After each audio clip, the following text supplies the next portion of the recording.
अस्सलाम वालेकुम नाज़रीन, क्या हाल है। मैं उम्मीद करता हूँ आप लोग खैर आफियत से होंगे। मैं हूँ आप लोगों का host summer Gondal food specialist, आज एक नए और बहुत इम्पॉर्टेंट और मज़ेदार टॉपिक के साथ। वो है चाय। हाय चाय, कोई चाहत से पिलाए तो क्या बात है। इसी बारे में किसी ने क्या खूब कहा है, दिल को बहलाने के लिए कुछ तो चाहिए, चाह ना सही तो चाय ही सही। चलें जी, आते हैं अपने टॉपिक की तरफ। जो चाय चाय का जो टॉपिक है, ये बड़ा कंट्रोवर्शियल सा टॉपिक है। इसके बारे में बहुत से लोगों ने गलत इन्फॉर्मेशन फैला रखी है। मैंने यूट्यूब पे भी देखा है और मुख्तलिफ डिफरेंट बुक्स में भी पढ़ा है। सबसे पहली बात जो लोग कहते हैं जी चाय से क्या होता है, जी चाय से तजाबियत होगी, मुझे जी गैस हो गई। भाई का चाय से इसका क्या ताल्लुक है यार। अच्छा, इस बारे में मैं आपको थोड़ा साइंटिफिकली कुछ डाटा दे देता हूँ, उससे आपको ज़्यादा क्लियर हो जाएगा। अगर दो चीज़ें आप लोगों से सुनेंगे मुख्तलिफ डॉक्टर से, जो क्लिनिकल न्यूट्रिशनिस्ट हैं उनसे, एक ब्लैक टी जो सिंपल चाय की पत्ती आप लेते हैं उसे पानी में मिक्स करते हैं, साथ अगर आप कोई स्वीटनर या कोई चीनी डालना चाहें, और दूसरी आ जाती है दूध पत्ती। अगर मैं चाय कह रहा हूँ तो मैं वो कह रहा हूँ जो दूध के बगैर है, और दूध पत्ती जिसके अंदर दूध डाला है। आप सिंपल चाय लेते हैं तो उसकी कितनी पीएच होती है, ऑन एवरेज उसकी पीएच होती है तकरीबन 6.37 के करीब, और 7 न्यूट्रल होता है। या न्यूट्रल से मुराद 7 पीएच है, जैसे कि पानी होता है। इससे न्यूट्रल से मुराद आप इमरान खान वाला गधा ना ले लीजिएगा, और ना ही कोई हुकूमती इदारा ले लीजिएगा कि बाद में पता लगे कि हमें उठा लिया गया। अच्छा, अब आ जाते हैं दूध की तरफ। दूध की क्या पीएच होती है, दूध की पीएच होती है तकरीबन 6.4 से लेकर 6.9 तक, यानी कि वो भी तकरीबन न्यूट्रल होती है। तो अब मुझे आप ये बताएं, इससे आपको गैस कैसे होनी है, इससे आपको तजाबियत कैसे होनी है। तो इसमें आपको जो मुख्तलिफ लोग जवाब देंगे वो कहेंगे जी दूध के अंदर फ़ैट होता है। फ़ैट क्या, बटर यानी कि कहना चाह रहे हैं मक्खन कहना चाह रहे हैं, वो हज़म नहीं होता। तो मेरे उन प्यारे दोस्तों और भाइयों के लिए मेरा जवाब है कि भाई अगर आपको दूध में फ़ैट हज़म नहीं होती तो मुझे बताएं, जो एक दिन का बच्चा पैदा होता है, जो माँ का दूध पीता है, तो जो दूध पीता है जो उसमें फ़ैट होती है, वो उससे कैसे हज़म हो जाती है अगर आपको हज़म नहीं हो रही, अगर आपकी उम्र 20, 25, 30 साल है। चलें, इसके मामले में मैं आपको एक और रेफरेंस दे देता हूँ। ब्रिटिश जर्नल ऑफ एनेस्थीसिया क्या कहता है, वो कहता है कि आप ब्लैक टी पीते हैं या आप दूध वाली चाय पीते हैं, कोई स्टमक पे 4 से 5% से ज़्यादा कोई ख़ास फ़र्क नहीं पड़ता, यानी कि ना होने के बराबर फ़र्क पड़ता है। तो ये चीज़ तो मैंने आपको क्लियर कर दी। हाँ, एक चीज़ जो बड़ी इंपॉर्टेंट है, फिर बाद में शायद मुझे बताना याद ना रहे, वो मैं आपको बता दूँ। वो क्या है कि खाना खाने के बाद चाय वाकई नहीं पीनी चाहिए। ये दुनिया में एक वाहिद प्लेस है, एक वाहिद मौका है जहाँ आपको चाय नहीं पीनी चाहिए। खाना खाने के फ़ौरन बाद तकरीबन आप 40 से 45 मिनट का वक्फा ज़रूर लें। वो क्या है, इसके अंदर टेनिन्स होते हैं। टेनिन्स आयरन, लोहा, जो कुदरती तौर पे जैसे कि पालक में पाया जाता है, उसे बाइंड कर लेता है और न्यूट्रिएंट्स को हज़म नहीं होने देता। तो आपने जो खाना खाया है तो सारे न्यूट्रिएंट्स आपकी बॉडी को नहीं मिल पाएंगे। ये एक जगह है जहाँ मुझे चाय से मुखालफत है, वरना कोई ऐसी जगह दुनिया में नहीं जहाँ मुझे चाय से मुखालफत हो।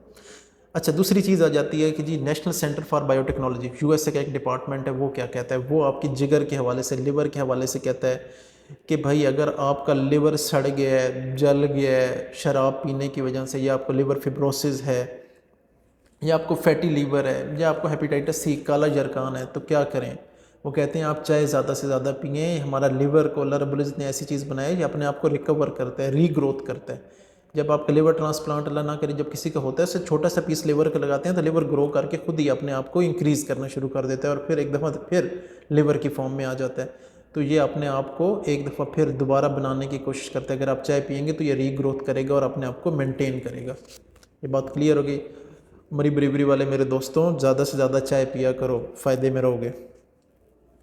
अच्छा, फिर आ जाता है चाय के अंदर एक बड़ी इंपॉर्टेंट चीज़ है, वो क्या है, वो है कैफ़ीन है, एल्थायानीन है। ये दो चीज़ें हैं, इनके अलावा कुछ 2-3 चीज़ें और हैं मैं आपको बताना चाह रहा हूँ, जिसकी वजह से आपकी अलर्टनेस, आपका फोकस बढ़ता है। वो क्या है, जो कैफ़ीन है ये अपने साथ एडिनोसिन, एक न्यूरोट्रांसमीटर है, उसे अपने साथ क्या करता है, उसे अपने साथ बाइंड कर लेता है, और इसके अलावा डोपामीन को और एड्रीनालिन को, इन दोनों चीज़ के लेवल को इंक्रीज़ करता है। जैसे ये लेवल इंक्रीज़ होगा तो फिर क्या होगा, जी हाँ जी बताएंगे क्या होगा, इससे आपका फोकस बढ़ेगा, आप चीज़ों पे ध्यान ज़्यादा दे सकेंगे। अगर आपका मैथ कमज़ोर है, रियाजी कमज़ोर है, आपसे हिसाब किताब नहीं होता, तो चाय पिए, हिसाब किताब में आप बहुत तेज़ हो जाएंगे। यकीन माने मैं आपको कह रहा हूँ, आप हिसाब किताब में काफ़ी ज़्यादा तेज़ हो जाएंगे। इसके बाद आ जाता है जी गुड और bad cholesterol, LDL, low density lipoprotein, जिन्हें हम बैड कोलेस्ट्रॉल कहते हैं।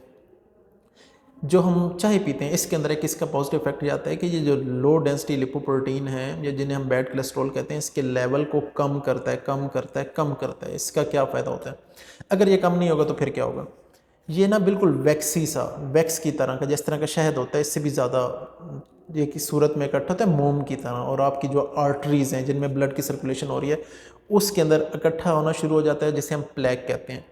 अगर आप चाय रोज़ाना 3 से 4 कप पीते हैं तो उससे क्या होगा कि ये जो प्लेक है ये कम होना शुरू हो जाएगा। लो डेंसिटी लिपोप्रोटीन, जो बैड कोलेस्ट्रॉल हैं, ये कम होना शुरू हो जाएंगे। और जैसे ही ये कम होंगे तो फिर क्या होगा, उससे ये होगा कि अगर आप सीढ़ियाँ चढ़ते हैं, आप थक जाते हैं तो नहीं थकेंगे। अगर आपको ब्लड प्रेशर का मसला हो चुका है या हो रहा है तो वो कम होता जाएगा, नहीं होगा। और अगर ब्लड प्रेशर आपका नॉर्मल होना शुरू हो जाएगा तो उससे क्या एक इफेक्ट आएगा कि आपकी किडनीज़ भी डैमेज नहीं होंगी, क्योंकि हाई ब्लड प्रेशर से जो सबसे ज़्यादा चीज़ इफेक्ट होती है वो आपकी किडनीज़ भी हैं। यानी कि ना सिर्फ लिवर की बात हो रही है, यहाँ आपके गुर्दों की भी बात हो रही है जो आपका खून साफ़ करते हैं। आखिरी चीज़ जो सबसे इंपॉर्टेंट चीज़ है उनमें से एक जो चीज़ है वो है जिसके अंदर ऑक्सीडेंट्स होते हैं। जिसमें एंटीऑक्सीडेंट्स कौन कौन से होते हैं, इसके अंदर पॉलीफिनोल्स हैं और साथ साथ पॉलीफिनोल्स के फ्लेवोनाइड्स भी हैं। ठीक है, ये दोनों क्या करते हैं, ये जो हमारी बॉडी के अंदर फ्री रेडिकल्स होते हैं। फ्री रेडिकल्स क्या होते हैं, ये फ्री रेडिकल्स ऐसे अफासिक मादे समझ लें। ये क्या करते हैं, ये जाके सेल्स को डैमेज कर देते हैं। जो सेल डैमेज हो जाता है तो उसे हम क्या कहेंगे, जो सेल डैमेज होता है उसे हम कहते हैं कि वो फिर उसकी अब नॉर्मल ग्रोथ हो जाती है, यानी कि वो बॉडी सेल्स की तरह नहीं होता।